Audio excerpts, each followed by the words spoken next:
Bienvenidos a todos. Les vamos a ir pidiendo que los micrófonos los tengan apagados, así vamos a tener un mejor audio.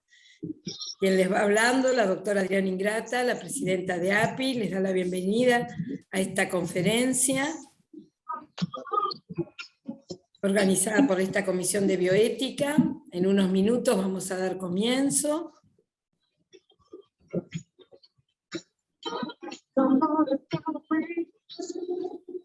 Vamos a pedirles también los que bajen los micrófonos, que los tengan apagados. Muchas gracias.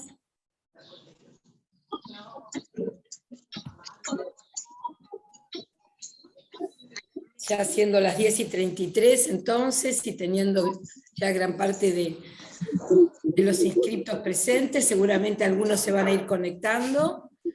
Les damos entonces la primera bienvenida a este evento de los sábados, que tiene siempre ruidos. Acá la Asociación de Psiquiatras Infantos Juveniles, que es un equipo y de profesiones afines, siempre los ruidos de bebés ahí nos ponen, nos agradan, pero igual les vamos a pedir que tengamos los micrófonos silenciados, salvo lo que estamos hablando. El departamento pide $1.800. Le vamos a pedir al doctor Bernal, por favor. Doctor Carlos Bernal. No lo voy a mutear. Mutiemos, por favor, Mónica. Y Mónica, ¿usted que coordina? No, estoy hablando del mes de diciembre. A ver, vamos a silenciar. Sí, les vamos...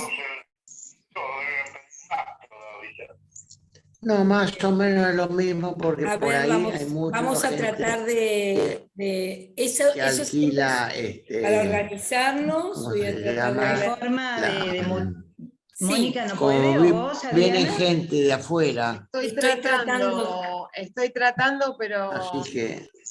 ahí lo muteé. Listo, Ahí. listo. Ah, bueno. Bien. No lo podía encontrar. Ya está. Yo justo ya también me lo dejé abierto, silenciar a todos. Si pasa algo en algún momento, vuelvo a poner. Lo que puede pasar que si uno silencia todo, por ahí también silencia al orador, y el orador se tiene que volver a habilitar. Así que si nos pasa y el que está desatento habilitó el micrófono y no se da cuenta que está generando molestias en la conferencia, bueno, vamos a hacer ese cuidado. Pero les pedimos a todos, además de darle la bienvenida, que tengamos cuidado con el micrófono, de tenerlo silenciado. Las preguntas las vamos a ir haciendo, los comentarios por el chat, ¿sí? Nuevamente, bueno, tenemos algún sonido. Vamos igual a silenciar, a ver, vamos a probar. Ahí silencié a todos, ¿sí? Ahí hice la práctica de silenciar a todos, y cada uno, perdón, los oradores, que luego van a ir abriendo su micrófono, ¿sí? Les doy entonces, me vuelvo a presentar, Adriana Ingrata, la presidenta de API. Acá estoy en conjunto con numerosos participantes de la comisión directiva, y tengo el gusto de este sábado de presentar a la Comisión de Bioética, que nos está presentando el tema de autonomía progresiva y consentimiento informado. Le voy a presentar a las coordinadoras, que nos van a dar un poco la presentación de nuestro disertante y un poco la temática de este encuentro. Nuestras coordinadoras, las doctoras Miriam Dahan y la doctora María Rosa Lapecchia, ambas psiquiatras infantos juveniles, y la doctora Miriam Dahan, además de ser parte de nuestro miembro de nuestra comisión directiva, es también la coordinadora de la Comisión de Bioética. Así que les paso la palabra a ellas, las coordinadoras, para que nos presenten al disertante y nos den un poco cómo va a ser este encuentro de este sábado. Muchas gracias a la comisión entera por realizar este encuentro, y seguramente vamos a tener un sábado de intercambio fructífero. Muchas gracias y bienvenidos a todos. Bueno, ¿qué tal? Exactamente, gracias Adriana, bienvenidos a todos en esta mañana de sábado. Este es un nuevo encuentro abierto de la Comisión de Bioética. Vuelvo a repetir, gracias Adriana siempre por el apoyo y a la coordinación de comisiones. Y bueno, pensar que la bioética en realidad nos interpela a diario en nuestra práctica cotidiana de una u otra manera, y nos invita siempre a un espacio de reflexión. Hoy tenemos un encuentro muy particular, con una temática también sumamente atrapante, y con la generosa presentación del doctor Juan José Castellano, que ahora voy a referir un poco todos sus antecedentes. Antes, un poco reiterar lo que planteó la doctora Ingrata en relación a las preguntas que surjan o las inquietudes, en lo posible por el chat, y si hay posibilidades y tiempo, la intervención de algún participante. Y si esto generará muchos interrogantes posteriores, ¿por qué no futuros encuentros también en relación a la temática que hoy nos plantea? Perdonen a leer aquí, nuevamente agradeciendo al doctor Juan José Castellano este tiempo generoso en esta mañana. El doctor Juan José Castellano es abogado, psicólogo y mediador, magíster en sociosemiótica y bioética, doctorando en Derechos y Ciencias Sociales en la Universidad Nacional de Córdoba, profesor de posgrado en las facultades de Psicología, Medicina y Derecho de la Universidad Nacional de Córdoba, también de la Universidad Católica y la Universidad Provincial de la citada provincia. Trabajó en los equipos profesionales de educación del Ministerio de Educación desde 2003 a 2020, en la Secretaría de Niñez, Adolescencia y Familia desde 2007 a 2012. En la actualidad se desempeña en la Secretaría de Capital Humano de la provincia de Córdoba. Investigador de CECID desde 2014 a 2021.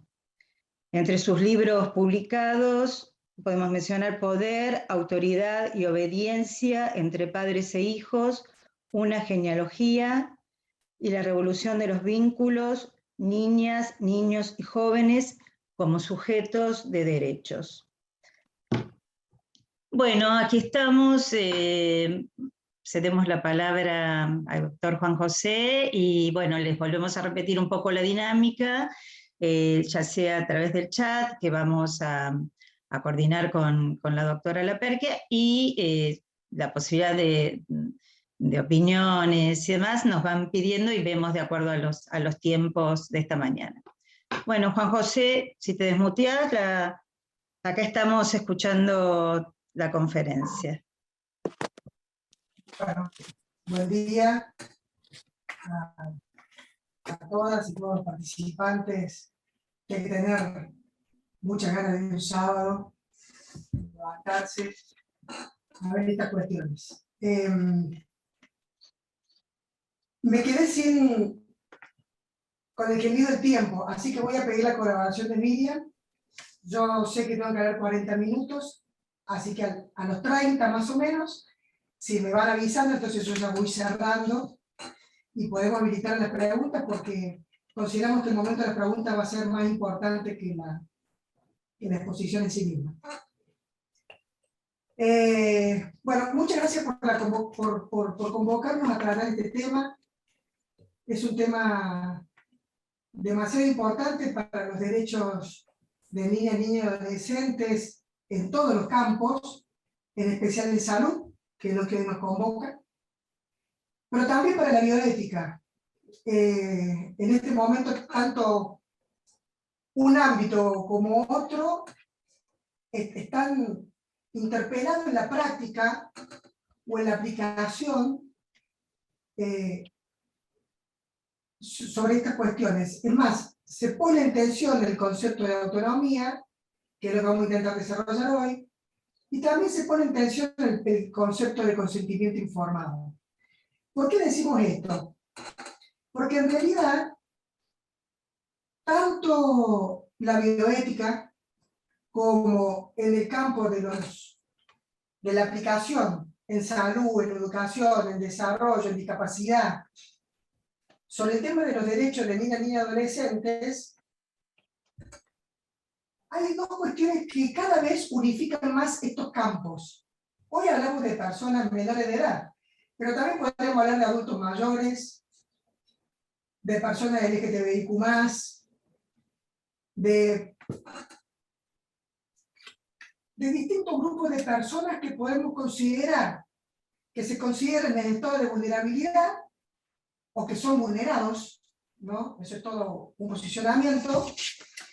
Y el punto que hoy acerca estos campos cada vez más es el tema de los derechos humanos. Sabemos que en el campo de la bioética, la Declaración de Bioética y Derechos Humanos del año 2005 vino a marcar un antes y un después, como también en los distintos campos de situaciones problemáticas que pueden vivir las personas, de los derechos que necesitan ser reconocidos y que son reconocidos, implica también un trabajo desde los derechos humanos en cada uno de estos campos. Salud, claramente, es uno de esos campos que están hoy en día reflexionándose, deconstruyéndose en el marco de estas cuestiones. Por eso, nos parecía importante, voy a poner esto así porque me genera eco y voy hablando muy despacito. Nos genera importante conjugar estos dos campos y a partir de ahí poner en reflexión el tema de la autonomía progresiva en niñas y adolescentes y el consentimiento informado. Porque si nosotros nos abocáramos a este campo en forma concreta y directa, en realidad nos estaríamos perdiendo de toda la trama de fondo que requiere ser tratada para poder realmente, cuando lleguemos el lunes, o por qué no, en un rato, a nuestros servicios, volver a trabajar sobre las problemáticas que tenemos que abordar, no vamos a encontrar que necesitamos deliberar sobre estas cuestiones. Porque de alguna manera, la bioética ha quedado, cada vez queda más claro su rol deliberativo. Se trata de un espacio deliberativo que en forma inter y transdisciplinaria lo que hace es abrir reflexiones, ¿no?, para poder resolver situaciones. Pero ese resolver situaciones ya no es bajo una trama principialista, ¿no?, que uno podría recordar en algún momento histórico, sino que hoy se entrama en una trama mucho mayor, que es lo que ha establecido la Declaración de Bioética de Derechos Humanos, donde nos configura, y ahora en un ratito lo voy a ir mostrando, nos pone en una trama mucho mayor de principios que no solo son principios bioéticos, o mejor dicho, son principios bioéticos interpretados desde los derechos humanos, ¿no? Eso me parece que ya es un campo muy significativo que hace que cuando nosotros tengamos que reflexionar la situación de la autonomía de una niña y un niño o un adolescente, ya no es tan simple, o puede ser más simple si tenemos en cuenta todos estos elementos. Lo mismo pasa con los derechos de niñas y niños adolescentes. Y ahora voy a empezar a compartirles un PowerPoint para poder entrar en este punto. La única aclaración mientras se va compartiendo la pantalla que quiero hacer con ustedes es que me gustaría que el rol de... ¿Me avisan si se está compartiendo? Sí. Está perfecto. ¿Ahora doctor. sí? Perfecto. Sí, sí, perfecto. Le voy a pedir que al momento de las preguntas, ustedes, a medida que yo vaya desarrollando esto, vayan pensándose, no como personas que están escuchando una conferencia, sino como profesionales con alta trayectoria que tienen que aportar a reflexionar sobre esto que hoy se va a decir, ¿no? Seguramente muchos de ustedes tienen idea de lo que es el consentimiento informado, tienen posición tomada, tienen una práctica tomada, como también sobre cómo trabajamos con niñas, niños y adolescentes. Entonces, me parece importante que ustedes puedan pensarse como personas que van a aportar a este diálogo del día de hoy, y además, como también una agenda temática de ciertos campos que necesitan ser reflexionados a partir de ciertos puntos de tensión que vamos a traer hoy. Por supuesto, queda abierta la Comisión de Bioética de API para que todos esos temas ustedes puedan con posterioridad tratarlos y reflexionarlos, porque cada uno de los temas son tan delicados, pero tan delicados, que evidentemente en esta charla de hoy lo único que podemos hacer es marcar una agenda, marcar un índice de ciertas preocupaciones que necesitamos rápidamente abordar. Es que me está y lo puse de vuelta. Me hubiese dicho. ¿Eh? Me hubiese Vamos con dicho. Habría que mutear. Por favor, tengamos los micrófonos, así no estamos muteando, por favor, los apagados. En ese sentido, para poder pensar la autonomía progresiva, o sea, la autonomía en todo marco, en todo vínculo entre personas. Evidentemente los derechos humanos lo han resignificado absolutamente, y más que nada en los últimos años. Y además en nuestra región, ¿no? Teniendo en cuenta ciertos postulados que establece la Corte Interamericana de Derechos Humanos, la Comisión Interamericana de Derechos Humanos. Entonces, este punto de enfoque para nosotros es clave. Yo hoy voy a pasar muy rápido esta cuestión, pero sí lo voy a decir desde esta matriz, que pobre, la gente que me conoce sabe que insisto constantemente con estas placas, pero en la práctica nos lleva todos los días a saber que tenemos que profundizar sobre cada uno de estos puntos, en cada una de nuestras decisiones, en cada uno de los diseños de nuestras políticas públicas, en cada una de las decisiones de nuestros servicios, de nuestras comisiones, de las sentencias en el campo de justicia, o de la medida que tiene que adaptar un sistema de protección en cualquier campo del derecho que tenga que ver con una niña y un niño adolescente. Y en esto lo vamos a decir claramente. Cualquier profesional que intervenga con niñas y niños adolescentes, mínimamente, pero mínimamente, tiene que manejar 4 campos o tener en cuenta 4 aspectos para poder pensar. Yo voy a ir rápido porque quiero llegar al punto de la autonomía progresiva, pero esta matriz es fundamental. Tener alto conocimiento de los derechos reconocidos, que en mi campo soy autoridad de aplicación y desarrollo. Por ejemplo, salud. Si yo soy un agente de salud, este campo lo tengo que manejar claramente desde mi incumbencia profesional. Pero también de toda la otra trama de derechos, del cual nosotros tomamos conocimientos y pensamos que toda niña, niño, adolescente tiene que ser pensada de forma integral, tal como lo planteábamos. En segundo lugar, por ende, tiene que tener una mirada interdisciplinaria de los campos, que es interdisciplinaria y transdisciplinaria. Tiene que tener un manejo del enfoque basado en derechos humanos, que es algo de lo que hoy quiero presentar brevemente, porque es lo que va a entramar en un campo mayor de interpretación de las prácticas que no queda abordado a un punto concreto. Digo, si yo no comprendo el enfoque basado en derechos humanos, no voy a poder entender la diferencia que hay entre intervención y asistencia, entre promoción y prevención. No voy a poder comprender la diferencia que hay entre competencia y capacidad. Digo, son todos temas que nosotros lo tenemos que tener así porque hacen nuestro campo de trabajo cotidiano. Voy a decir uno muy importante, entre participación y consentimiento informado. Y eso nos lo va a dar el marco de enfoque basado en derechos humanos, en particular en el campo de niñez. Yo hoy no voy a desarrollar por el tiempo el enfoque basado en derechos humanos general, pero sí lo voy a mostrar.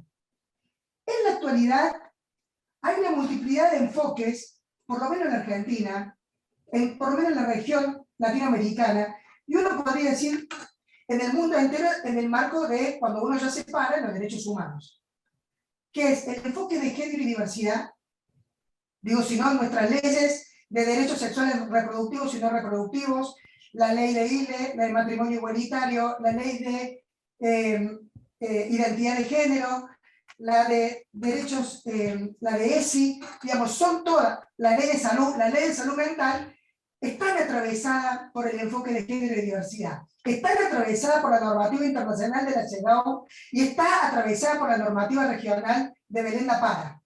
Perdón, voy rápido sabiendo que esto está grabado. Entonces no se puede tomar la licencia. Total, ustedes después van y vienen con estos argumentos. El enfoque de vulnerabilidad.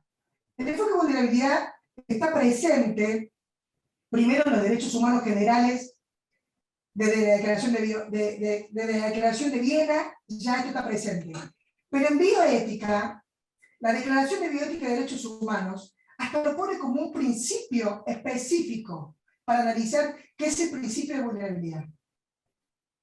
Y eso nosotros no lo podemos descartar en nuestras deliberaciones. Es un principio que no siempre lo tenemos en cuenta en bioética y es muy importante en nuestras prácticas concretas. Tercero, el enfoque de resolución de conflictos, que ahora lo voy a marcar muy rápido, y voy a agregar uno que acá no está, que es el enfoque de capacidad. Digamos, en esto que estamos desarrollando hoy, el concepto de capacidad está totalmente articulado con el concepto de autonomía. Y por último, para todos aquellos que trabajan con niños y adolescentes, primero, en la actualidad es considerada una niña y adolescente como un grupo etario vulnerable, o vulnerado estructuralmente, o sea, históricamente vulnerado. ¿Vamos bien? Desde el momento que no se lo reconoció como un sujeto de derecho que podía ejercer los derechos por sí mismo. Entonces, es un grupo reconocido por los derechos humanos como un grupo vulnerable, no por la edad. Como también en la actualidad son reconocidos un grupo vulnerable, las personas que pertenecen a la cultura originaria, como le decimos nosotros, o indígena, como le dicen la mayor parte de los países del mundo, los adultos mayores, las mujeres, las personas LGTBIQ+. Y en ese sentido es importante tener en cuenta los paradigmas. Porque los paradigmas son la matriz de prácticas sociales que en la actualidad nos siguen marcando algunas conductas, algunas prácticas, algunas formas de pensar que rápidamente se activan y que no van, o mejor dicho, no nos habilitan a reflexionar en el marco de este entramado que estamos planteando, que es lo que nos establecen las leyes en la actualidad. Por eso hacemos la distinción siempre entre prácticas y normas. Las normas en la Argentina está lleno de normas y todas tienen enfoque de derechos humanos. Lo que no quiere decir que nuestras prácticas estén acordes a las normativas. Entonces, esta tensión entre práctica y norma, nosotros no podemos descartar. Y en esa tensión entran los paradigmas y entra el enfoque. El enfoque como una forma de salir de esas prácticas que nos enquistan nuestros paradigmas. Por ejemplo, que en el campo de la discapacidad, digo porque lo vamos a tener más claro, es un enfoque de la discapacidad, que pensaba justamente que toda persona supuestamente con discapacidad era una persona incapaz, jurídicamente hablando. Hoy el paradigma es totalmente otro, que es que la capacidad es la regla y la incapacidad es la excepción. Y ahí le vuelvo a marcar por qué es tan importante el rol que tenemos todas las personas del campo PSI. Y por eso esta reunión de hoy, para mí, es una reunión tan importante. ¿Por qué? Porque nosotros tenemos que habilitar la reflexión para clarificar un montón de nociones que tienen que ver con la capacidad de la autonomía en las prácticas concretas, como vamos a ver ahora. Porque somos conscientes que los derechos lo único que hacen es establecer un piso mínimo. Esto es lo que así se definen los derechos humanos, como un piso mínimo, aunque en realidad cuando lo analizamos nos parecen normas utópicas, pero en realidad no deja de ser un piso mínimo.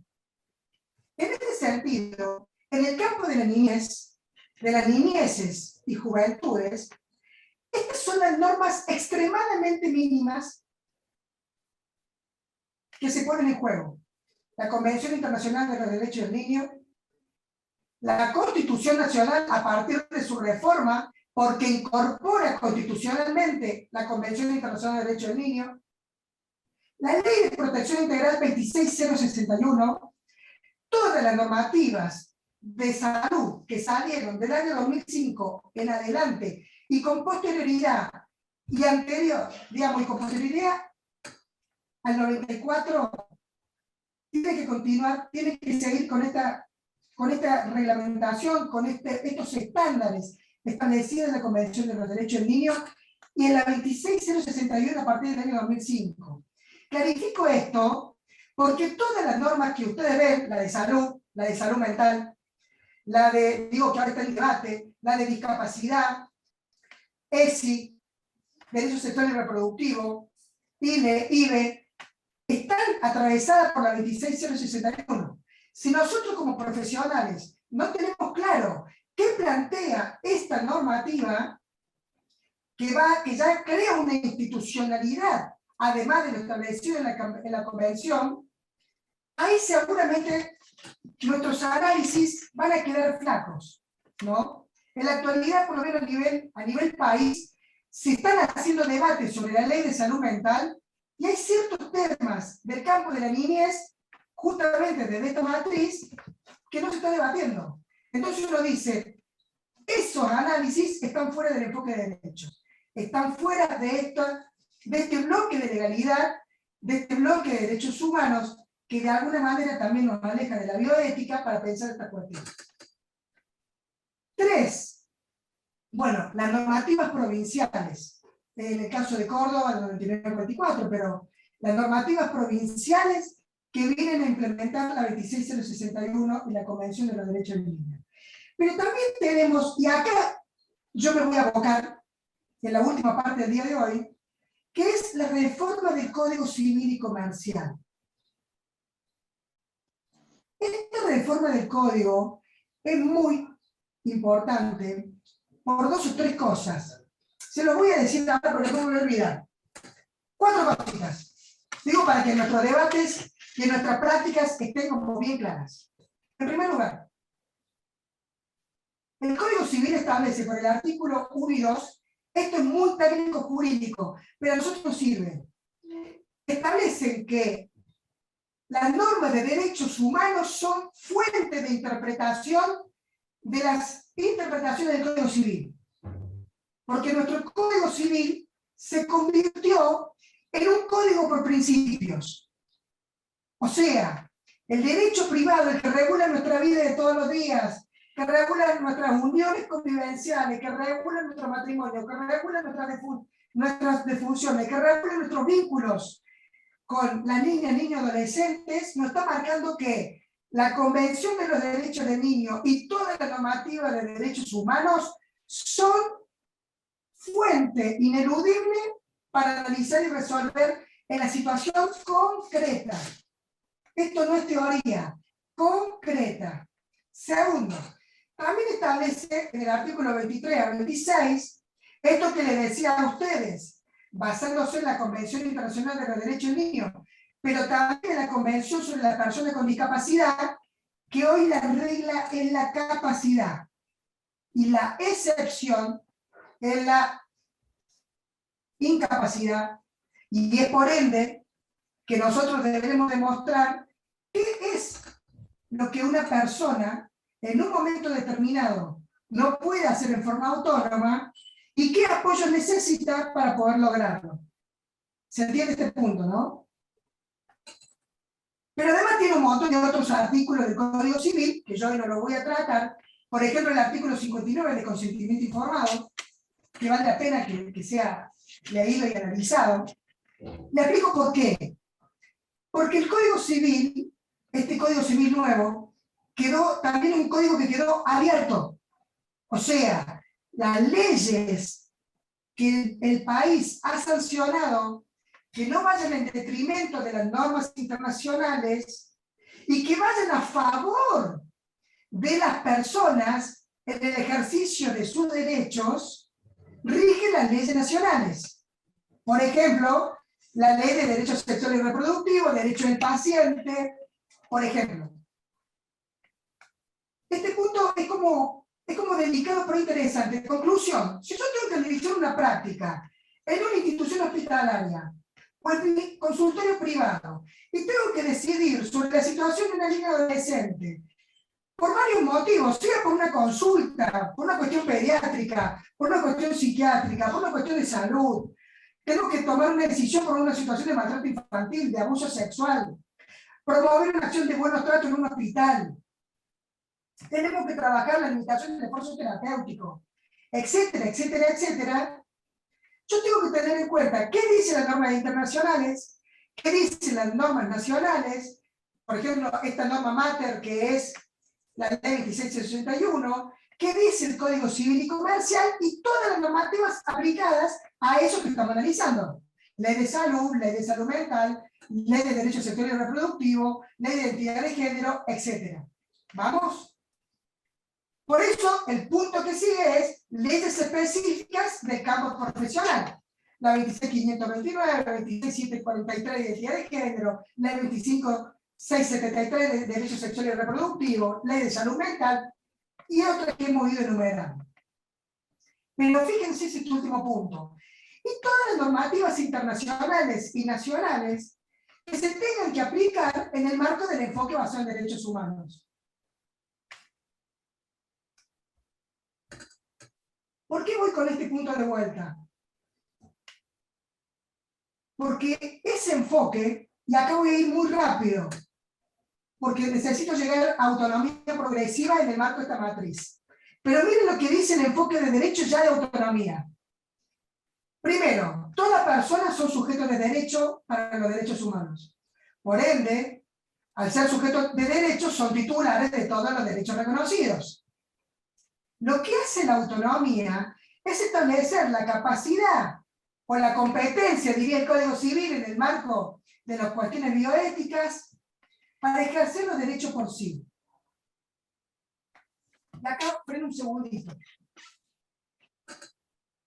Esto aplicado al campo de la niñez nos marca que los niños son sujetos de derechos. Si los niños son sujetos de derechos, quiere decir que son titulares. Por ende, tienen autonomía. Por ende, todos los principios se aplican al ejercicio de sus derechos. Lo voy a decir muy rápido.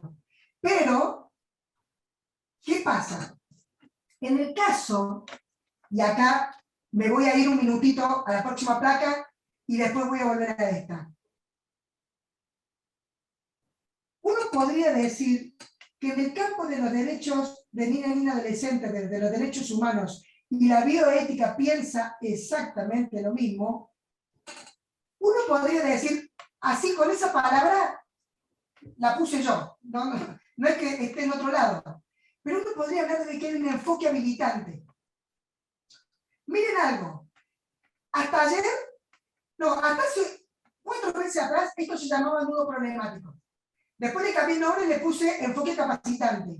Y después me di cuenta que si yo hablo de enfoque capacitante, estoy violentando pensar al niño como sujeto titular. Porque si los niños y niñas son capaces, o sea, el enfoque no puede ser capacitante. El enfoque en realidad es habilitante. Porque ellos tienen la capacidad para el ejercicio de los derechos. ¿Vamos bien? Entonces, ¿por qué es un enfoque habilitante? Porque lo reconoce como sujeto de titular de derechos. 2. En el marco del ejercicio, la capacidad es la regla y no la excepción. Por la Convención Internacional de Derechos de Personas con Discapacidad, que incorpora el Código Civil del artículo 23 y 26, y nuestra Constitución Nacional, y por la interdependencia de derechos, la regla es la capacidad, y eso hoy es muy difícil de pensarlo de otra manera. 3. La capacidad, y esto, un detalle, porque nos va a permitir entender el artículo 26 del Código Civil, que es al que quiero llegar. La capacidad no se define por la edad, o no solamente, sino que en el caso del derecho argentino, estableció que se define por la edad y por la madurez. Ahora, eso no es lo que dice la Convención. Les digo para que lo tengan en cuenta. Lo que dice la Convención es que la capacidad no se define por la edad, sino por la evolución de sus facultades. Y esta evolución de las facultades, hay una investigación muy interesante que se hizo, que hasta el día de hoy no se ha discutido, y esto en la experiencia de ustedes lo saben que es así, que dicen que la evolución de las facultades se da por una cantidad de elementos que permiten que esto se cumplimente. En primer lugar, el entorno sociocultural. ¿Y esto por qué se lo remarco? Porque la bioética lo viene diciendo desde hace muchos años. La red de bioética latinoamericana, esto lo viene planteando desde hace muchos años. La autonomía no puede ser pensada desde la filosofía utilitarista individual como única posibilidad, sino que en la actualidad hay que articular eso con todos los enfoques culturalistas también, que establecen que el entorno así lo establece. Las investigaciones filosóficas de Castoriadis son contundentes. La autonomía, para que haya un sujeto autónomo individual, tiene que pertenecer a una sociedad autónoma y no jerárquica. La pedagogía de Pablo Freire dice exactamente lo mismo. O sea, en cualquier campo esto se ha desarrollado. Pero miren lo que dice esta investigación. No solo hay que tener en cuenta el entorno sociocultural, sino también la experiencia. A medida que niñas y niños y adolescentes tengan la experiencia en el desarrollo de la toma de decisiones, en el ejercicio de la autonomía, se amplía la autonomía. Por eso las investigaciones establecieron que los países, y uno podría decir, en las poblaciones más precarizadas, o sea, que pertenecen a sectores populares, tienen mayor nivel de autonomía esas niñas y niños. Eso cualquiera lo puede constatar si se para en el centro de cualquier localidad urbana, ultraurbana, esto lo constata, en el acto. ¿No? Pero en el acto lo constata. ¿Qué es lo que da la experiencia? La participación. Por eso, y ojo con este punto, porque después, este es un punto para la agenda de las prácticas en el campo de salud fundamental. Vuelvo a este punto en un momento. Esta investigación no solo marca el entorno y la experiencia. Este me encantó porque la verdad es muy importante. Dice, y la expectativa que tienen adultos y adultas en el marco de brindar por esos sujetos habilitantes para que niñas y niños ejerzan esto. Siempre, en la historia de cualquier profesión, siempre hubo pediatras, hubo psicólogas y psicólogos, psiquiatras, trabajadora social, abogados, abogadas, pedagogos, pedagogas, que su expectativa sobre la capacidad del otro, evidentemente, activa la capacidad del otro y otra. Habilita esa capacidad. Por eso este punto de la expectativa es fundamental. Y actores pos de la autonomía. En una reunión como la de hoy, no hace falta que yo profundice mucho en esto. Esto es lo que dice toda la normativa y el Código Civil sobre la idea de apoyo y asistencia. La noción de apoyo y asistencia que da el Código Civil en el campo de la salud es esto. Es acompañar y asistir a un otro para que ese otro y otra en forma autónoma pueda ejercer su derecho por sí.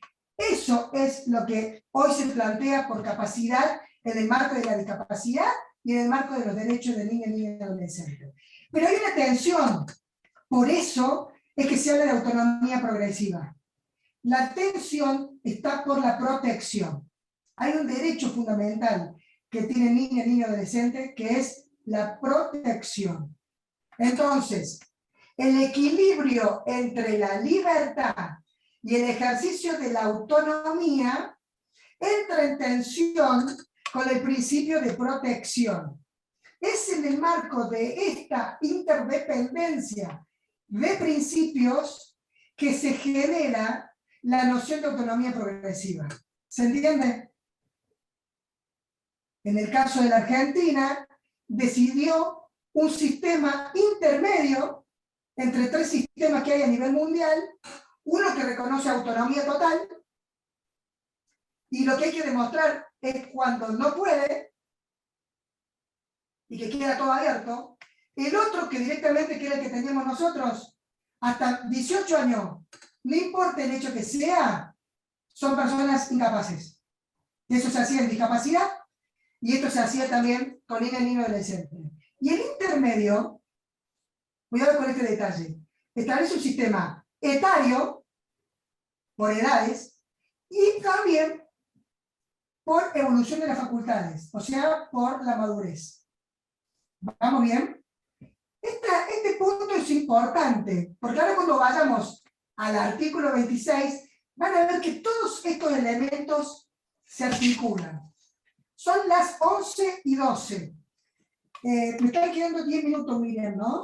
¿O tengo unos minutitos más? Ahora, justo, mire, estaba esperando que termines ahí. Tenés tranqui, pues después nos Sí. queda media hora, o sea, tenés Bueno. 15 minutos ¿Saben por tranquilo qué? porque está súper interesante y es una Porque pena. necesito desarrollarle 4 ideas claves. Perdón, discúlpame, o sea, realmente estamos con tiempo, Bien. lo central es la conferencia que nos brindás y después nos va a quedar tiempo para Bien. poder compartir, así que tenés tranqui hasta y media, yo te aviso, ¿sí? Te aviso Bien, 5 bien. minutitos antes, ¿dale? Bien. Disculpen. Me llevaron el mate. Mientras hablaba, me llevaron el mate. Así que para voy a tomar agua de la botella.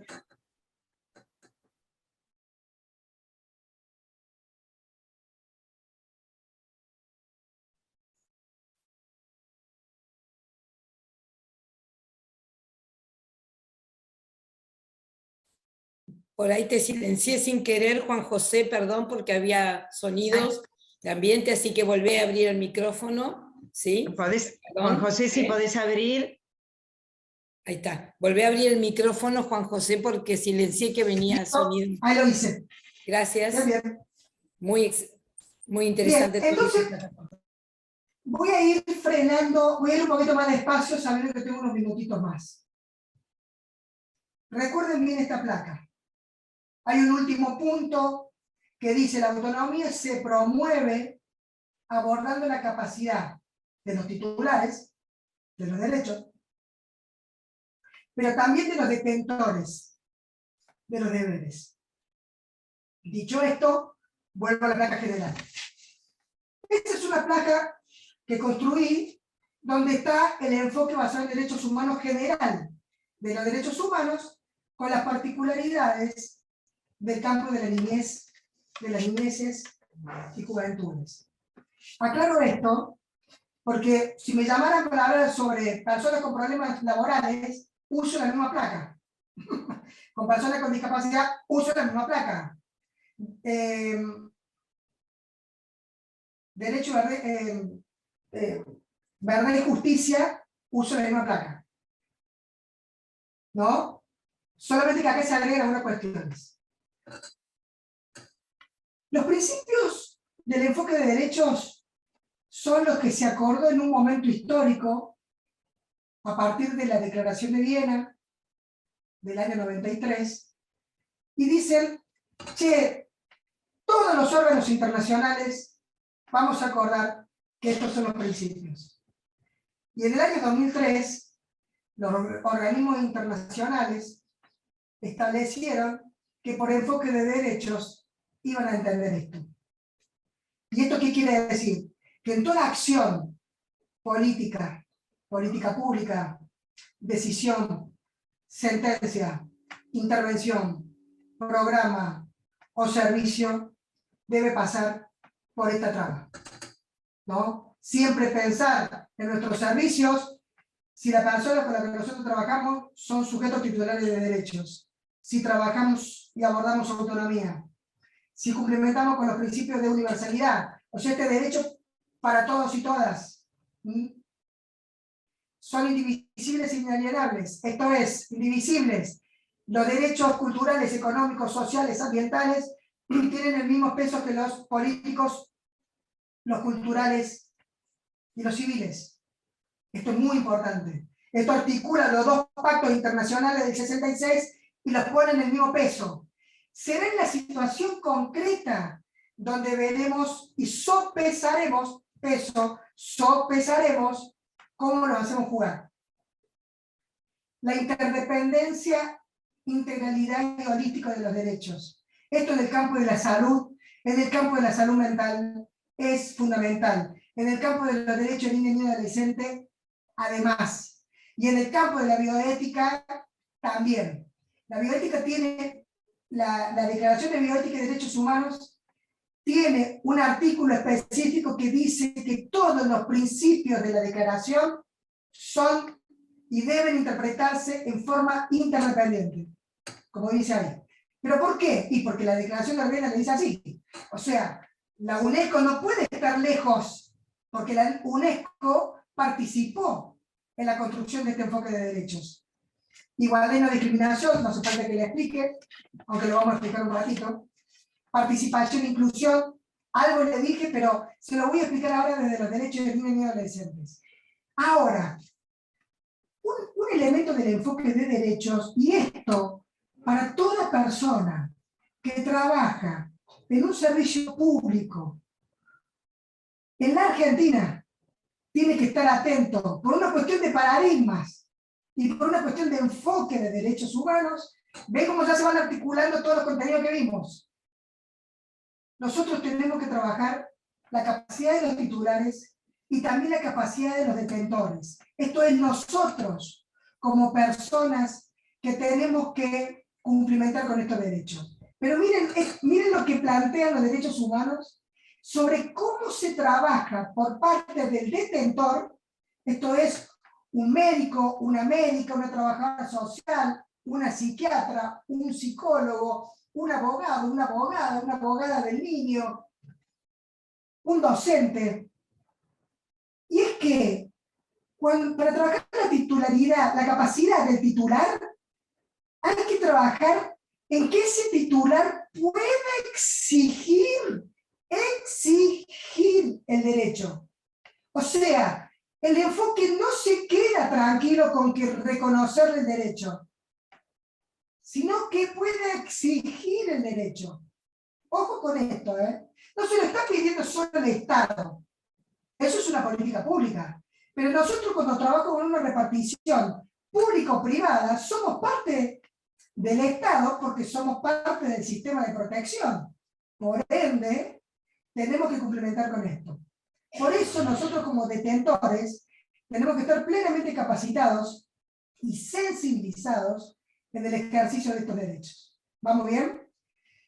Cuando uno clarifica este punto, puede comprender ciertos principios de los derechos del niño y que son específicos del campo de las niñeces, pero en particular en la Argentina con la ley 26061, que recuerden, para todos los campos profesionales, por ejemplo, para nombrar dos nomás, salud y educación, y desarrollo si quieren, y el que quieran, tienen que pasar por estos 5 principios mínimos, además de lo que estamos estableciendo.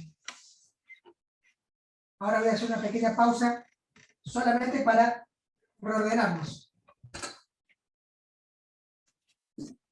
Principio de interés superior de niñas, niños y adolescentes. Nuestros servicios de salud, nuestras intervenciones, tienen que estar y cumplimentar siempre con el mejor interés de niñas, niños y adolescentes. En el campo del consentimiento informado, y ahí viene una tarea, una agenda que yo quiero marcar hoy, porque es lo que venimos haciendo en todos los lugares, porque los médicos y las médicas, el campo PSI, tiene un rol fundamental en la autonomía y en la capacidad.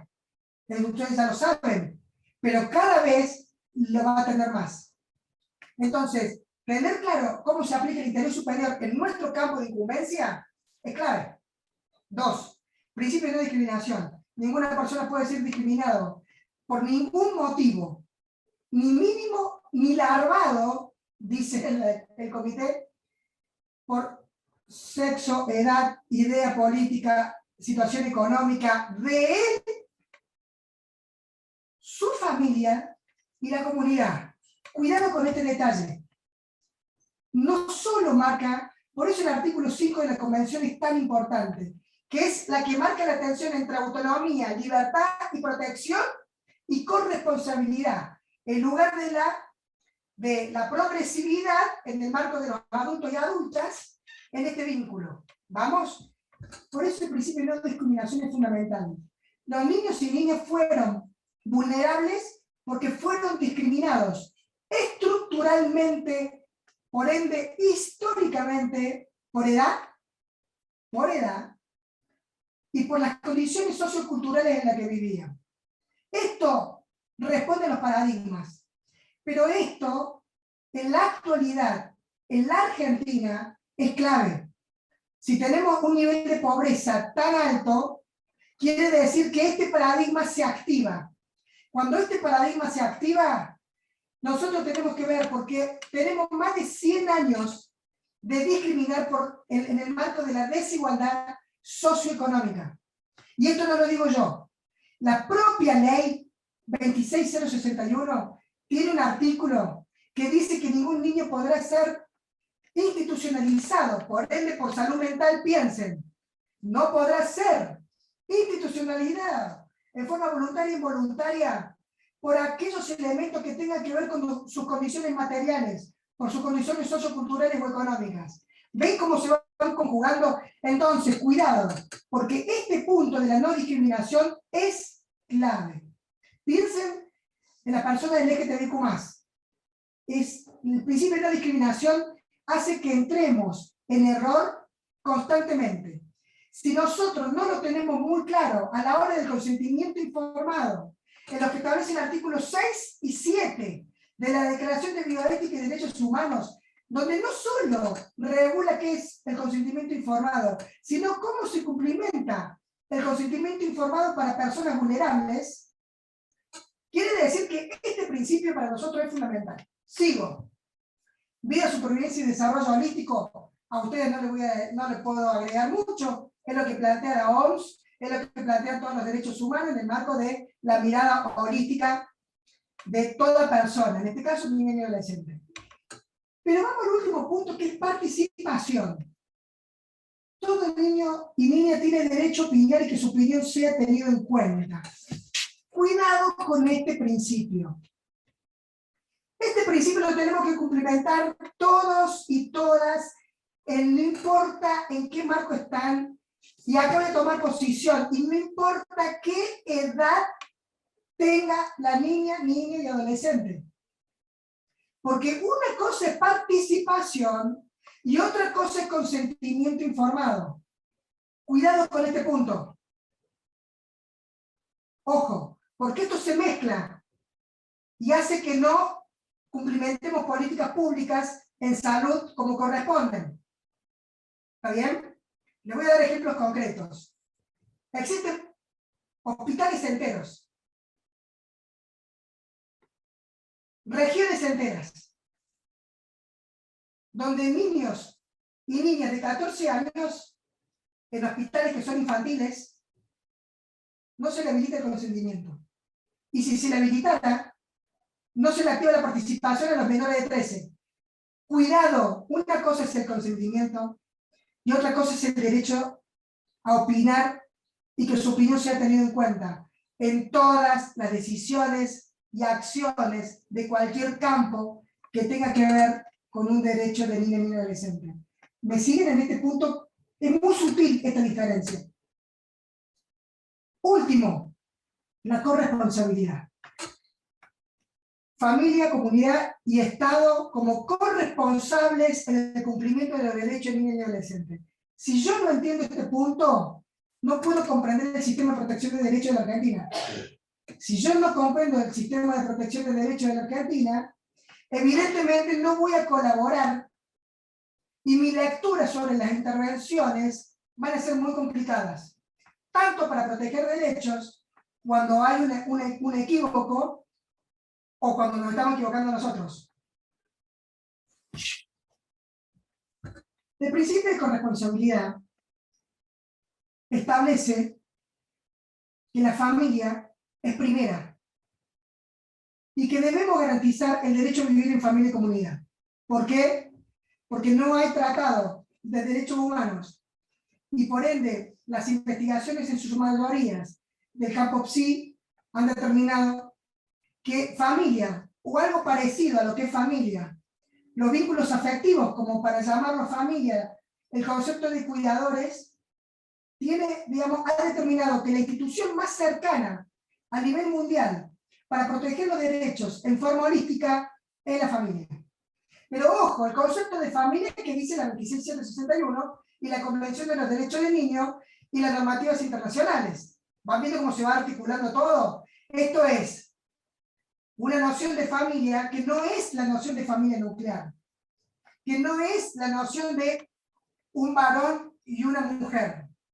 Es una familia que es papá, papá, mamá, mamá, mamá, progenitores, cuidadores, familia extensa, familia comunitaria y vínculos afectivos para el niño. Eso no lo decimos nosotros porque queremos. Lo dice la 26061 en un acuerdo reglamentario que es el 415 del año 2006. Eso rige en nuestro campo de salud, como también rige en el campo de educación, como también rige en el campo de la discapacidad, y con el Código Civil, digamos, creo que esto estalló en el sentido de la necesidad de su aplicación. Por eso es tan importante el principio de corresponsabilidad. ¿Por qué?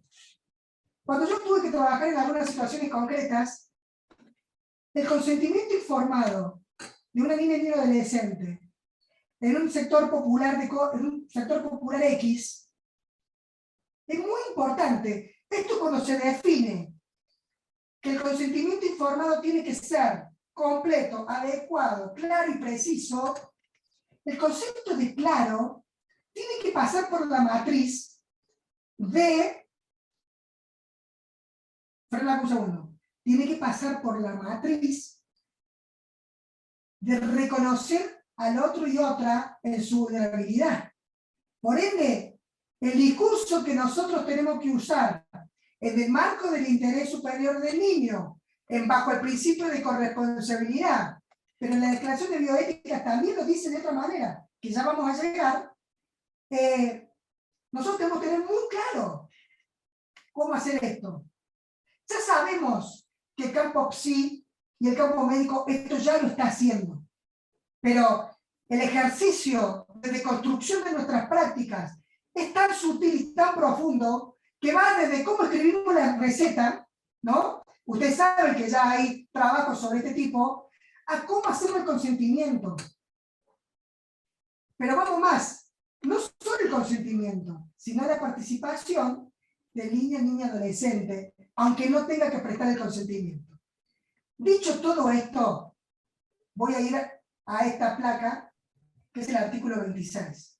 Perdón, Juan José, discúlpame, Sí. simplemente decirte esto, estamos en Y media, pero a mí me parece súper interesante los comentarios, hay algunos comentarios, pero muchos que continúes.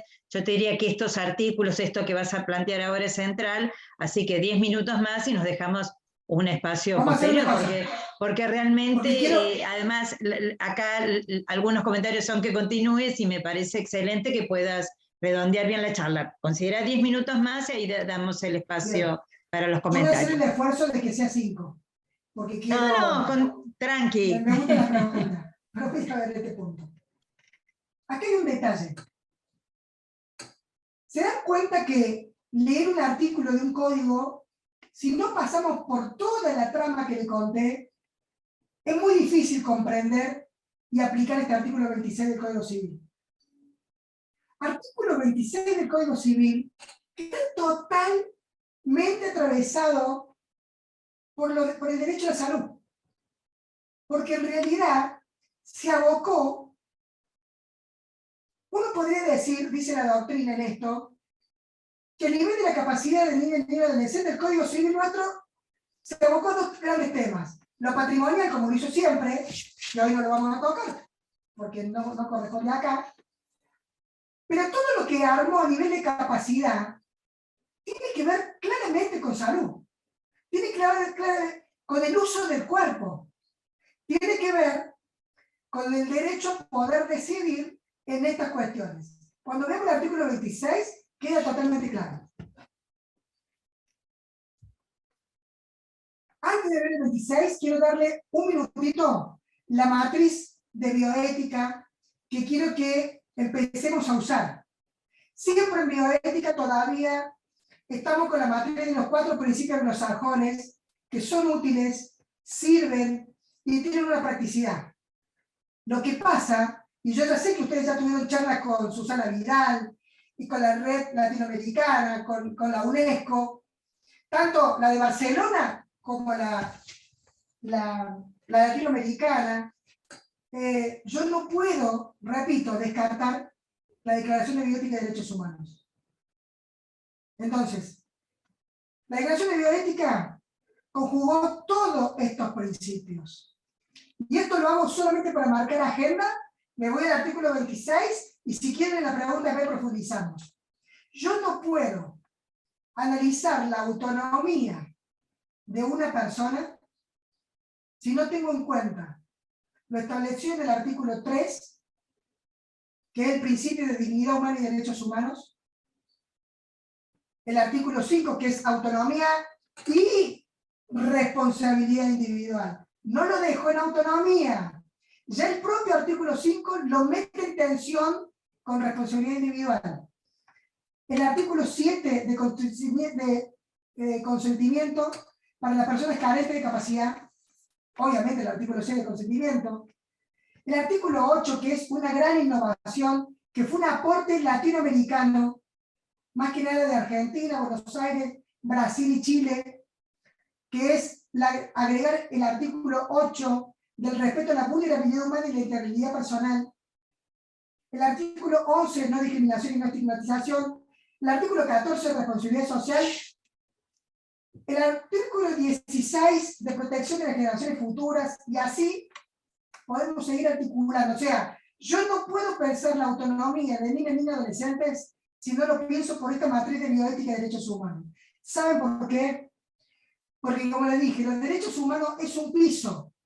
Los derechos humanos son un piso. La ética y la política son lo que tendrán que desarrollar en el futuro la profundidad de la aplicación de estos derechos. Hoy, la bioética claramente tiene una conjugación ética. Y sabemos que en Latinoamérica, tal como lo plantean los organismos internacionales, es política, ¿no? Pero política en el sentido más filosófico del término. ¿Está claro?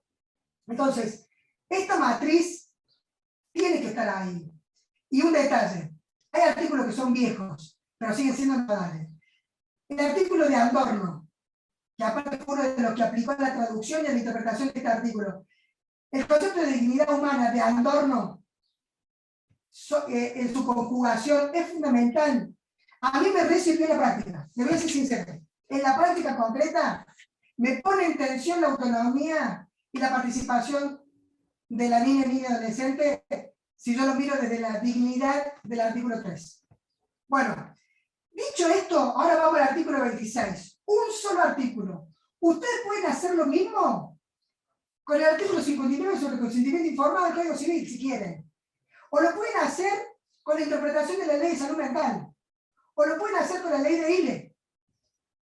De IBE, perdón. O la ley de la que quieran. Todas pueden pasar por esta matriz. ¿Vamos bien? Pero ahora vamos a entrar solamente en el artículo 26, que ¿qué dice? Primero que se aboca al ejercicio de los derechos por la persona menor de edad. Que no quede duda. Por la persona menor de edad. Esto es, se lo reconoce como titular con autonomía para el ejercicio del derecho. Acá hay una posición discutida en el derecho argentino, pero en la práctica a nosotros no nos afecta. ¿Está bien? Sí nos afecta lo que queremos debatir sobre esto. Para la agenda de la Comisión de Bioética sí le afecta. Para los compañeros y compañeras que yo sé que pertenecen al campo de la niñez, también sí nos afecta, que es este primer punto. La persona menor de edad ejerce su derecho a través de sus representantes legales. En realidad, si yo me rijo por la Convención de los Derechos del Niño, la Corte Interamericana a partir de la opinión consultiva 17, si me rijo por ciertas interpretaciones del Código y por la articulación con el artículo 22 y el 26 del Código Civil y el 639 de la responsabilidad parental, en realidad, las niñas y niños adolescentes son titulares del ejercicio del derecho como regla y la representación legal como excepción. Perdón que haga tanto esta aclaración. Pero ¿esto qué quiere decir? Porque dicho en la práctica, quiere decir que una persona menor de 13 necesita prestar su consentimiento por vía de sus representantes legales, que son sus familiares, cuidadores, apoyos o representantes legales. ¿Vamos bien? Sin embargo, hay normativas que creo, a ver si lo tengo bien claro, hay normativas como el Programa Nacional de Derechos Sexuales y de Procreación Responsable, que no estipula limitaciones etarias, por ende, como le expliqué, si las normas tienen que ver y se pueden aplicar por el principio del interés superior del niño y por la evolución de las facultades, una persona menor de 13 podríamos discutirlo. ¿Está bien?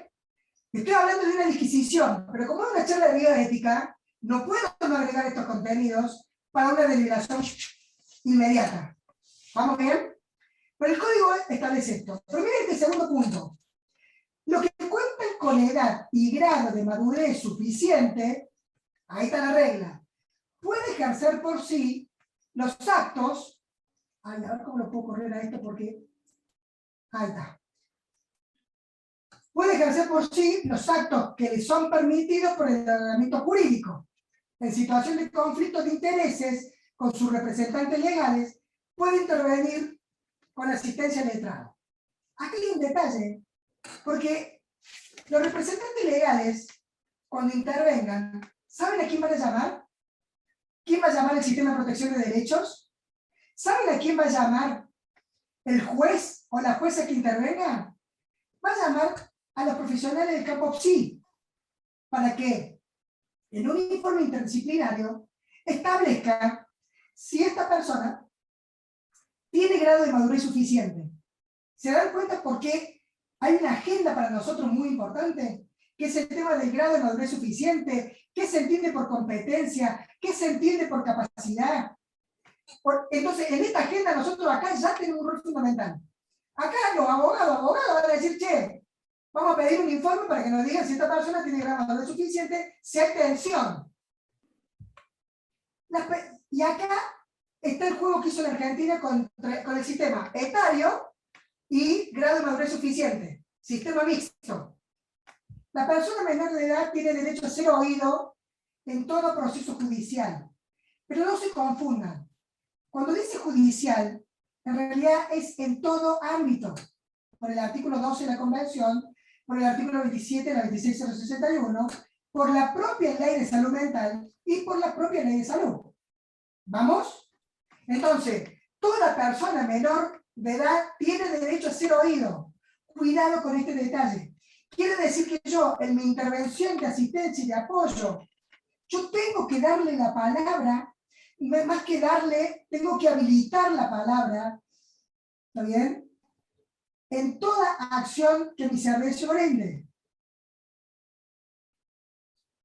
¿Por qué? Porque el principio de participación no tiene que ver, no está debatiéndose con el de consentimiento. Este punto ha llevado mucha confusión a partir del Código Civil. Entonces, algunas áreas de salud no habilitan la participación porque dicen, no, lo hacemos a partir de los 13. No. O sea, el principio de participación es aparte del consentimiento informado. ¿Vamos? Cuidado con este ¿Querés detalle. ir redondeando, Juan José? Sí, redondeo. Segundo. Las personas entre 13 y 16 se presume la capacidad. O sea, la aptitud para decidir por sí respecto de aquellos tratamientos. Y acá viene una marca donde el rol nuestro también va a ser fundamental. Que no resulten invasivos ni comprometan su estado de salud o provoquen un riesgo para la vida o la integridad física. Aquí hay todo un debate entre 13 y 10 edad. Pero se presume para todas las otras acciones la capacidad y el ejercicio para ejercerlo por sí, para no la capacidad, para ejercerlo por sí. Y a partir de los 16 años se le reconoce actitud como si fuera un adulto. Digo esto Y ahí cierro. ¿Está bien? Cierro y habilito la pregunta y vamos a intentar concluir desde las preguntas.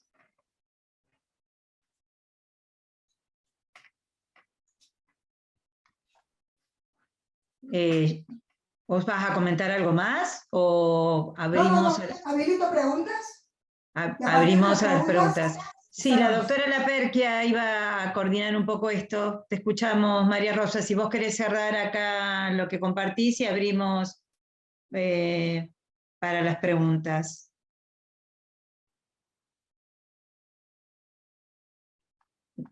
Desmuteate, María. Ah, la tienen que desmutear a María.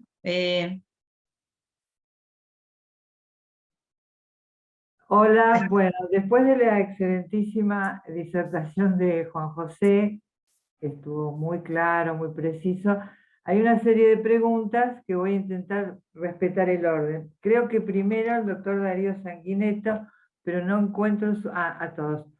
Un aspecto que entra en tensión, no sé si lo leo o prefiere, sí, lo leo. Un aspecto Hola. que... Hola. Ah, no, yo lo escribí para leerlo, porque entendí que ese es Dale. la modalidad. Dale, Darío, dale. Dale. Sí, dale. Lo leo yo entonces. Un aspecto que entra en tensión sobre la exigencia del derecho es ante la presencia de psicopatología del niño o de los padres que condicionan muchas veces las manifestaciones psiquiátricas. Sí, pero ahí puedo aclarar, digamos. Es como muy complejo pensar, o sea, yo tenía la sensación cuando te escuchaba, Juan José, que tal, en principio te saludo, excelente, y vos hablabas del piso y acordamos todos en relación a esto. Ahora, yo lo pensaba en otro sentido, ¿qué ocurre cuando aparece la patología? ¿Sí? Más allá de que la ley de salud mental solamente hable de padecimientos y plantea, digamos, como una posición que desde ya es discutida y es a revisar, porque los trastornos mentales y las enfermedades psiquiátricas son conceptualizaciones que desde la clínica nosotros la vemos. Ahora, ¿qué pasa cuando esto entra en juego? Cuando estamos hablando de un niño o de un adolescente que se ve afectado por un trastorno mental, en el cual esto, y ni hablemos cuando hay psicopatología parental, ¿no? Yo pensaba en este aspecto que si bien es muy ordenador lo que vos planteás como matriz, en la práctica concreta hay puntos que son como muy precisos de cómo es la aplicación de esto. Por ejemplo, la prescripción o la indicación de medicación o de un tratamiento, ¿sí? Porque en ese sentido yo planteaba después en un punto luego que la ley de salud mental en cuanto a la población infanto-juvenil tiene grandes baches, porque habla de la internación involuntaria, que en realidad en niños y adolescentes es lo menos, digamos, es el punto menos frecuente. Pero ¿qué pasa cuando hay patología y ese niño no puede decidir? ¿Se entiende a qué oriento? La tensión está ahí. Lo que vos planteás y lo que ejemplificás me parece que está muy bueno como base, cuando uno supone que las condiciones están como sin esa psicopatología, ¿no? ¿Qué pasa luego? Y ese es uno de los problemas que tenemos desde muchos aspectos. Por eso quería aclararlo. Ahí, vamos a hacer una cosa, quizá esta parte me van a odiar, pero es solamente para, repito, cada pregunta de ustedes, para mí, es una pregunta que tiene que marcar un capítulo en una agenda. ¿Vamos bien? Entonces, dar yo una respuesta en este punto es como complicado. Pero acá ya hay una cuestión. Claramente, si un adulto o una persona que está atravesando una situación de psicopatología por ende encuentra limitada su capacidad, evidentemente eso uno va a tener que rendir cuenta y listo, ¿no? O sea, es así de simple. Pero el tema es que hay que rendir cuenta. ¿Por qué? Porque como la regla es la capacidad, yo si considero que una persona no puede comprender la situación o su familia en el marco del cuadro psicopatológico, evidentemente lo haré en un informe y lo estableceré. En la práctica concreta, lo que te planteo es que, por ejemplo, en los juicios de limitación de la capacidad que uno lleva, que uno ha llevado muchos, el juez cita a todas las personas, no importa la situación de discapacidad de salud. Es todo con personas que no tienen comunicación verbal, es todo con personas que, que están viviendo una situación de cuadriplejía, que no pueden comunicarse verbalmente, personas con esquizofrenia, con cuadros psicóticos, estoy hablando de adultos, ¿no? Digo, como para llevarte. Y el sistema se aplica igual, la participación escuchar está igual, y lo que le piden los equipos interdisciplinarios es, ahora es decir, no me diga el cuadro patológico que tiene, sino es, en esta persona concreta, en el marco del cuadro patológico que tiene, dígame qué puede o no puede, para que los apoyos y las asistencias puedan completar con eso. ¿Me seguí? Entonces, ese es el ejercicio. Por supuesto que esto va a establecer, porque repito, la regla tiene excepciones. Entonces, la excepción, en ningún momento el derecho, pero en ningún momento lo desconoce. Lo único que le pide al campo psi, a los abogados y abogadas, a los educadores y educadoras, que digan por qué no, por qué sí, y qué sí puede. ¿Está bien? Porque recuerden que la noción de apoyo que establece el Código Civil es apoyar a una persona para que esta persona pueda ejercer su derecho en forma integral, hacer lo máximo posible. Y en ese sentido, la verdad es que fue muy clarificador. Hay personas que tenían un curador con incapacidad absoluta, con una esquizofrenia, y eran grandes filósofos, psiquiatras, que ejercían, o sea, que hacían, digamos, como abogados estaban ejerciendo. Entonces vos decís, a ver, lo que tenemos que hacer es que el derecho se está condiciendo con esa práctica que ya existía, que era que un cuadro patológico no quiere decir que la persona puede un montón de cosas, ¿no? Entonces, eso es lo que se da vuelta con esta matriz, que en el campo de la niñez pase exactamente lo mismo. No importa el cuadro que tenga, o la situación que tenga, siempre hay que escucharlos, y si de repente el equipo técnico considera que no se puede, evidentemente se va a establecer el sistema de consentimiento. ¿No? Ese es como el cambio, ¿no? Por supuesto, después cada caso concreto, esto se sopesa y nos jugamos, ¿no? Sí, la posición sería ubicarse en las capacidades, digamos, desde ese lugar, y cuando hay una... Porque a mí me queda claro, sobre todo en relación al paradigma actual, en referencia a discapacidad, por ejemplo, que nosotros, digamos, cuando el Estado plantea determinadas intervenciones para establecer los apoyos, queda claro que no les interesa el cuadro psicopatológico o psiquiátrico, sino el nivel de funcionalidad y las posibilidades en cuanto a ciertas habilidades. Que esto lo más claro y preciso es cuando se establece la capacidad jurídica, el proceso de determinación de capacidad jurídica. Eso es clarísimo. Ahora, yo iba también a la cuestión de la práctica cotidiana, ¿sí? Que cuando te llega el niño con los papás, niño con un determinado trastorno X, que afecta su conducta, que condiciona, ¿sí? Y que tiene impacto en un deterioro de su desarrollo, de su interacción con los demás, etc.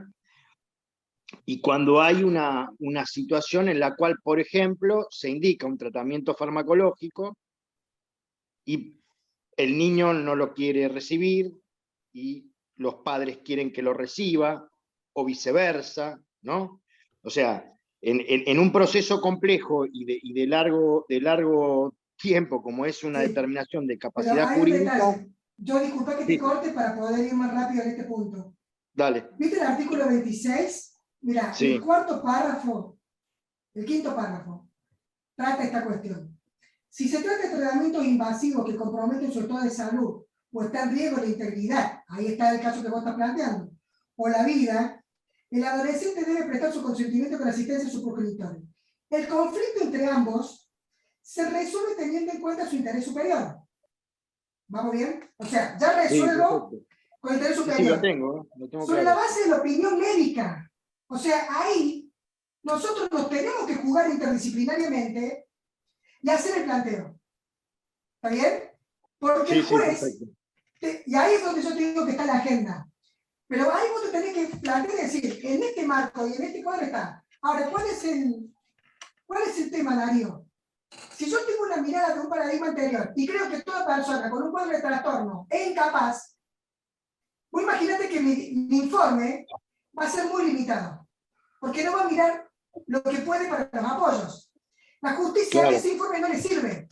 Y te digo más, frente a eso, lo que puede hacer la justicia es solicitar que frente a un informe con posicionamiento tan paupérrimo, solicite que se remita el informe al Consejo Médico o al Colegio de Psicólogos, por ejemplo, para que vean si la intervención es correcta. Digo porque eso se está haciendo en la actualidad, ¿no?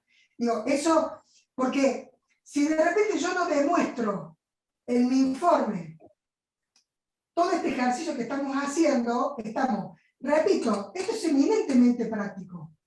Porque Sí, por eso, lo peor de perdón, todo, Juan, por eso y esto te va a es llegar a la vos, clínica. en la clínica. Volvemos de nuevo, es la En la clínica. clínica. ¿Quieren que pasemos Es que a la otras clínica también preguntas te va a- también, María Rosa? Gracias. Porque hay varias, veamos cuáles podemos seguir y en tal Bueno, caso después acá, abrimos otros encuentros. Sonia Romero pregunta o afirma o explica, el consentimiento informado ya no se hace con el sistema de historia clínica digital. Si entra el paciente por emergencia, se le hace firmar a los padres, y si entra por consultorio, no lo hace. Y al tener ese sistema no podemos estar en hora de juego con el niño y escribir a la vez. Y eso es contraproducente en estadísticas, que es lo que piden directivos de hospitales generales. Recuerden el ejercicio que hice, ¿no? Porque cada pregunta de ustedes requiere un trabajo de varios años, en serio, para realmente producir un cambio en serio en alguno de estos planteos. El planteo de Darío es fantástico, y más cuando uno está en la clínica, o sea que entendemos profundamente este punto. Y sobre este otro punto yo te diría, la única forma de solucionarlo es armando protocolos urgentes. Hay que armar protocolos urgentes, porque si no, entramos en estos debates y ahí el interés superior del niño entra en tensión, porque el debate que tenemos los profesionales con nuestras autoridades, con el sistema de salud, con el sistema de justicia, con el sistema de protección, al que perjudica es a niños, niñas y adolescentes. Visto desde el interés superior, esa demora es complicada. Por ende, lo que hay que hacer es, si ya sabemos que nuestra práctica va a producir estos debates que los comprendo absolutamente, tenemos que generar e instrumentar las protocolizaciones necesarias y rápidamente, para con un enfoque de derecho, complementando con la bioética, hacer el protocolo más prolijo posible, sabiendo que en los 6 meses los puedo modificar. Es así de simple, digamos. Porque si no, si yo doy una respuesta, ahora es una opinión. Es solamente una opinión. Entonces, está bueno que los servicios armen protocolos y los pongan en tensión con los propios ministerios de salud de la provincia, de la nación y con los órganos de protección nacionales y provinciales para que esos protocolos sean chequeados. ¿Me entendés? Porque después, si el protocolo está mal hecho, entramos en un debate. Pasa con esto, pasa con IBE, pasa con limitación del esfuerzo terapéutico. O sea, cada vez que pasa un hecho, tenemos este debate. Una niña de 13 años, de 14 años que va a un consultorio y quiere ser atendida de forma directa, y el pediatra, la ginecóloga, el urólogo, el psiquiatra, el psicólogo dice que no. Y hoy los chicos ya directamente actúan solos. Actúan solos. O sea, van a la justicia o al órgano de protección, al defensor del pueblo, al defensor del niño, se buscan una abogada y abogado en Córdoba y actúan. Porque dicen, che, yo no puedo pedirle a mi madre que me acompañe.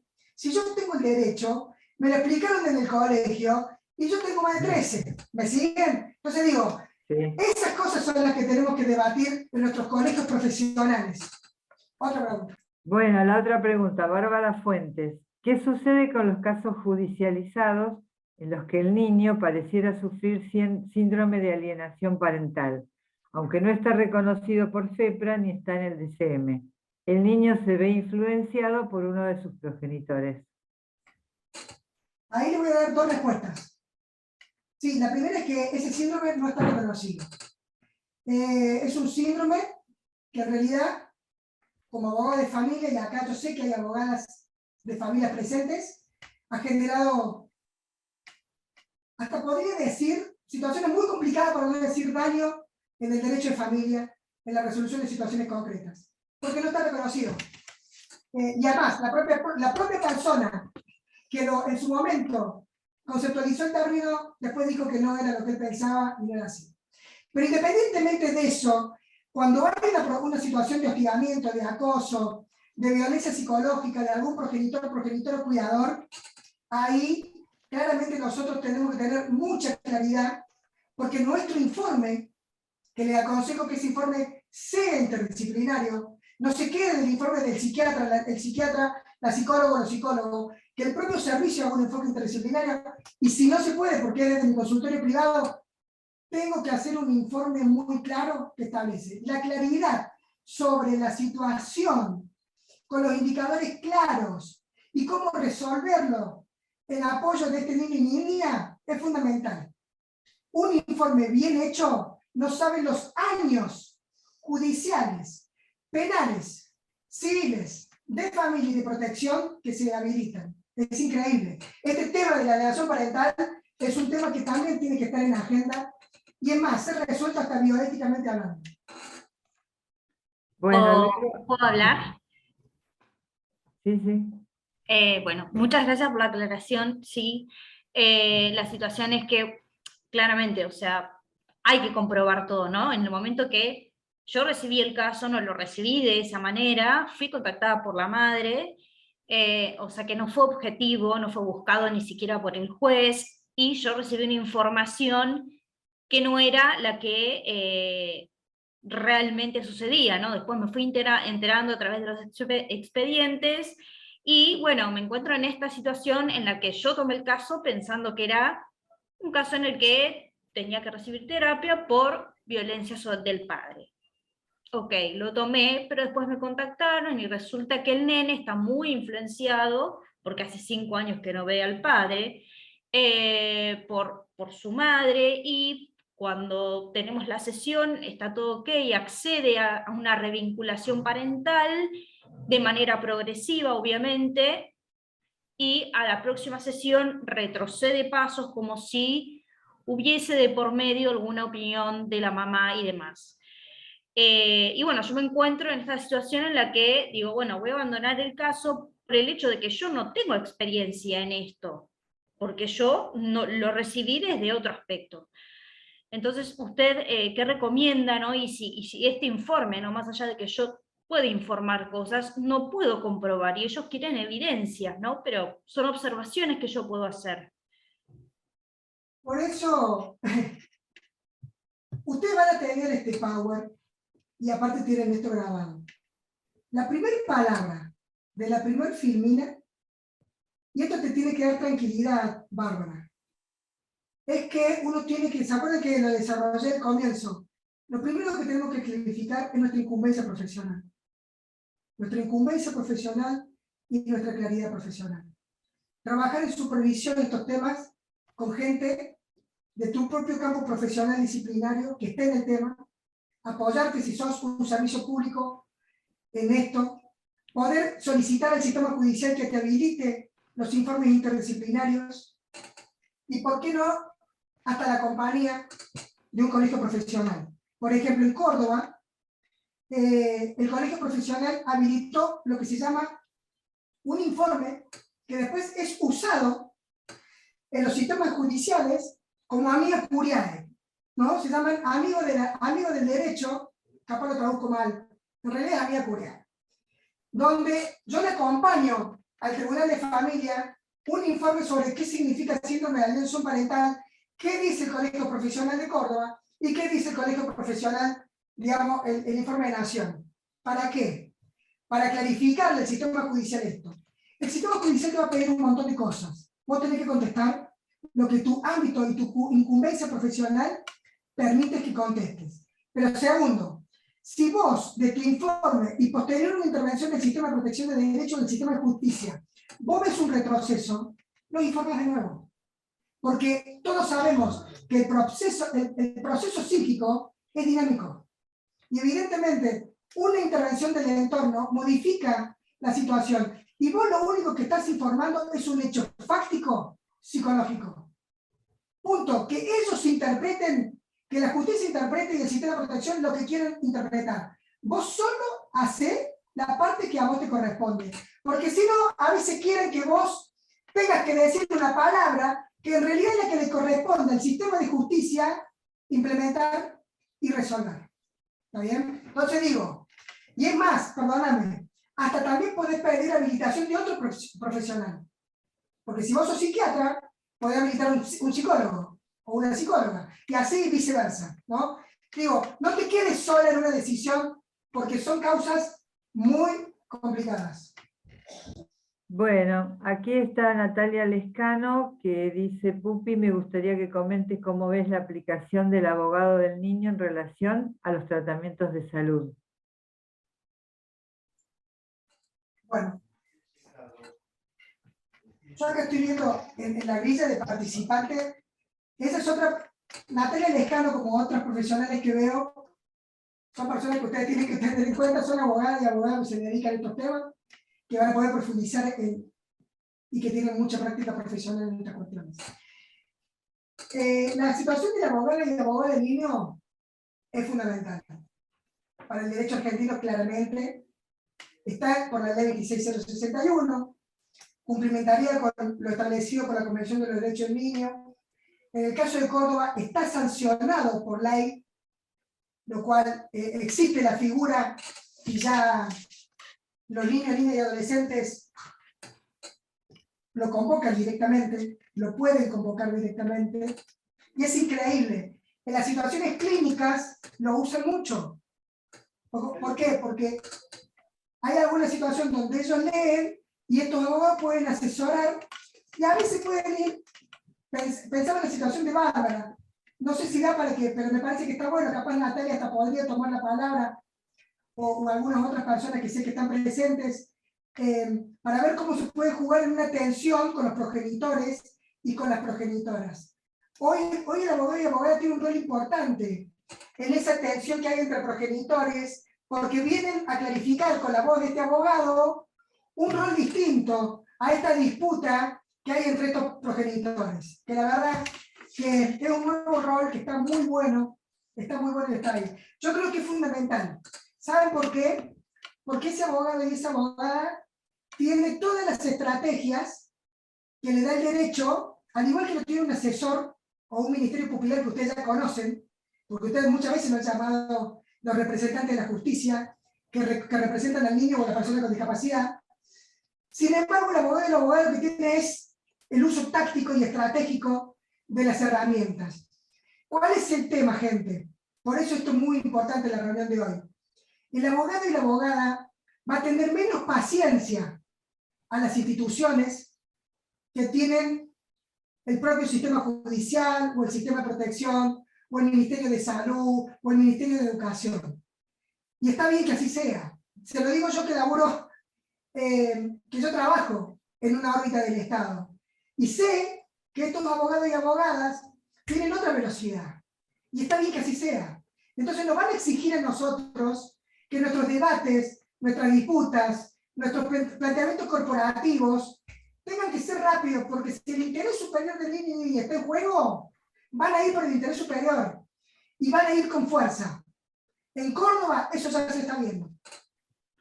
Disculpen, Vos querés decir María Rosa, vos que vas a continuar, vamos a extender, por una cuestión también de respeto a la actividad, hasta 2:15 vamos a ponernos. Si estamos en 12:05, extendemos las preguntas hasta donde podamos y ahí Sí, hacemos yo un voy pequeño cierre. comentando. Dale, voy comentando por orden para respetar también quienes fueron. Nora Leal Marchena, o Marquena, dice, es interesante tener en cuenta que el diagnóstico, la edad, no impidan ver al sujeto que está presente. Creo que es una afirmación, ¿no? Es un aporte. Un aporte. Bueno. Totalmente de acuerdo. Totalmente. Es interesantísimo eso. Dora Inés García dice, muchas gracias, muy interesante la exposición y la posibilidad de compartir saberes e interrogantes. Excelente exposición, muy clara y detallada, cómo podemos acceder al material y grabación. Lo va a tener API. En API. Ana María Martorella dice, el SAP no existe, pero sí una nueva propuesta conceptual, prácticas parentales alienadoras, según José Luis Linares. Griselda la realidad Ferrer. es que se han generado muchos diagnósticos. O sea, el hecho fáctico existe. El hecho fáctico. No las nominaciones y las patologizaciones que surgen a partir de eso. Ahora, hay un hecho fáctico que puede ser abordado desde el mundo jurídico y del mundo psi. Eso es otra cosa. Bueno, Griselda Ferrero dice, excelente exposición del doctor Castellano, gracias por organizar esta actividad. Hay unas preguntas de Sonia Romero, me parece, arriba. ¿Arriba? No, porque acá sí. yo voy por el orden, por el horario, no las veo. Tengo dos preguntas. ¿Querés bueno, que...? decilas porque acá a ver, no... que las encontré acá. Sonia dice, una, el consentimiento informado ya no se hace con el sistema de historia clínica digital. Ya la dije, esa ya la ese dije. ya pasó. Ya lo dije. Perfecto, perfecto. No, entonces era después lo de Sonia, puso unos casos, me parece, ¿no? ¿Puede ser?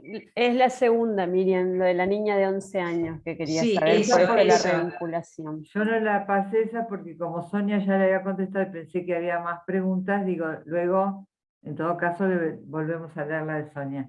Pero se puede leer, sí, porque no hay, yo no tengo más preguntas. Todas. Perdón, antes que la lean, digo para que esto sea un poquito más divertido, teniendo en cuenta las personas que están presentes, la contestamos entre todos y todas, porque seguramente vamos a poder ligar elementos a este punto. Si quieren, yo tiro la primera palabra, pero...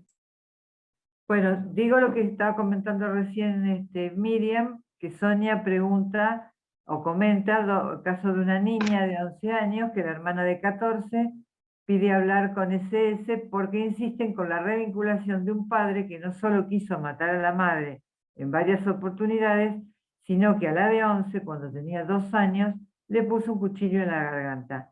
Al leer SS que la niña de 11 tenía RML, retraso supongo mental leve, dice que ella sí debe tener vínculo con el padre, porque la menor refirió que si el padre cambió, ella puede volver a verlo. Somos los psiquiatras quienes debemos elevar informes, o es el abogado quien ya debe responder.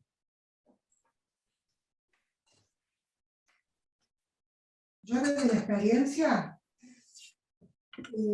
las situaciones que tienen que ver con cuestiones de salud mental y psicopatológica, la autoridad de aplicación, quien tiene el saber más contundente, es el CAPOPSI. Por ende, tiene que hacer informes, por lo menos uno éticamente tiene que cumplimentar, porque deontológicamente está obligado, tiene que hacer un informe lo más claro posible y poder clarificar cuál es la situación y hacer una reconsideración, una recomendación. Si uno pone una recomendación, no está definiendo, está recomendando. Y tiene que ser contundente. Ese es el punto, porque si yo escucho algo de eso en mi ámbito clínico, lo tengo que informar claramente. El rol del abogado y la abogada es acompañar ese planteo o ese informe lo más rápido posible para que las instituciones resuelvan. pero es muy importante eso. Y acá un detalle. Esto que voy a decir no les va a gustar, pero todo lo que estamos en la práctica lo sabemos. ¿Está bien? A veces cuando hacemos los informes, le digo a uno en los ámbitos que labura, todo el día está escuchando informes, sin querer, por respetar cuestiones deontológicas, lo lavamos. Entonces, llega un momento que el informe casi no dice nada, o dice muy poco, o lo dice de una manera que el discurso jurídico, que es el que tiene que resolver, no le es claro. Entonces usamos palabras como es significativo, es relevante. Esto me lo enseñó un tipo de teatro que siempre se reía de todos nosotros, decía, ay, esto es verdad, es muy significativo, es muy llamativo. Decía, no, digan las cosas como son, porque si no, el juez dice, si es solamente significativo, vamos para adelante. Entonces no, es importante ser claro. Y el mundo sí ha demostrado que puede. Yo he visto informes de psicoanalistas, del campo psicoanalítico, del campo gestáltico, del campo neocomportamental, que realmente han logrado esforzarse para que sea comprendido por el que necesitamos que resuelva rápido. Porque si no, nosotros hacemos informes encriptados profesionalmente y para cómo lavados, y entonces después la justicia, siempre hay otro psiquiatra o hay otro psicólogo o psicóloga que hace un informe un poquito más fuerte y que dice, no, acá no hay nada raro. Y el juez entiende eso. Entonces es importante ayudar al sistema judicial y al sistema de protección, por eso insisto, con informes contundentes. Y cuando digo esto, al lado agrego, informe contundente y nunca sola. ¿Está bien? Si soy un profesional de consultorio, me aporto en mi colegio profesional. Y si soy de un ámbito hospitalario, clínico, me apoyo en un informe interdisciplinario. No se queden solo con una decisión de este tipo, más en un juicio complicado. Entonces, es importante habilitar estas cuestiones. Pero, bueno, excelente. creo que llegamos. No sé si hay tiempo para leer acá una última reflexión, Miriam. Sí, dale, léela, léela y hago un pequeño cierre, ¿sí? Bueno, Carla Colantuono. Excelente la exposición. En cuanto a lo que mencionó Bárbara Fuentes, sucede que a veces, como profesionales, también hay que estar un paso al frente de situaciones viciosas que se presentan en los campos. Como abogada, muchas veces los propios clientes mienten y se debe estar alerta para detectarlo. Es fundamental, como menciona el doctor Castellano, el apoyo de instituciones y superiores para resolver. Bueno. Muchas gracias. Bueno, si te parece bien, Juan José, bueno, y a todos, doctor Ingrata, y a todos los que han participado, muchísimas gracias. Juan José siempre nos deja con un montón de interrogantes y con cosas para seguir pensando. Queremos hacer extensiva en relación a la Comisión de Bioética en API, siendo socios de API los cuartos jueves del mes nos reunimos, es un encuentro abierto a todos los socios de API, la verdad muy agradecidos. Recordé también palabras de la filósofa Larroca, escuchándote Juan José, y es la bioética ilumina el quehacer profesional, y la verdad creo que esto es algo central. Muchísimas gracias por todos los aportes. Y vuelvo a repetirte, aquí quedamos con interrogantes, con ganas de seguir pensando y aprendiendo. Y bueno, no sé si la doctora Ingrata también quiere dejar algunas palabras.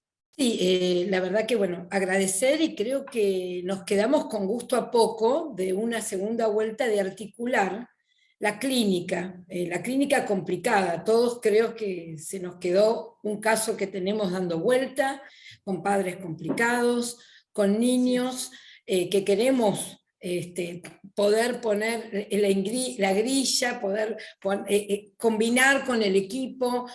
Capital no tiene colegio médico, el consultorio, aunque uno lo haga interdisciplinariamente, se siente muy aislado.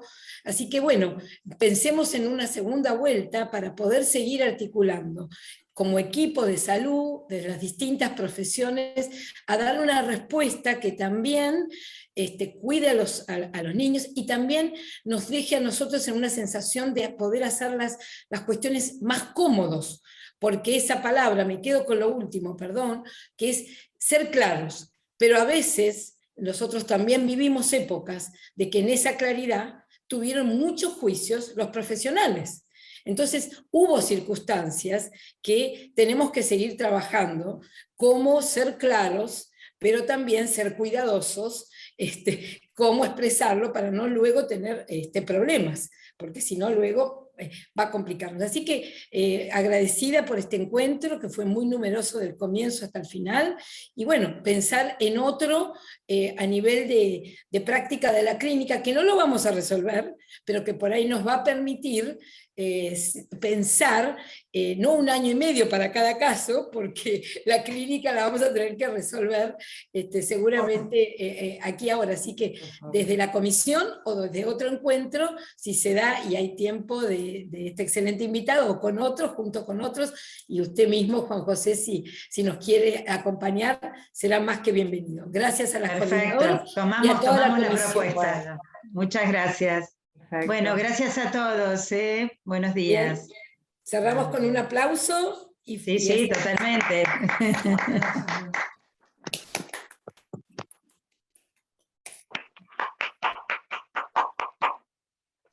Bueno, gracias y buen día.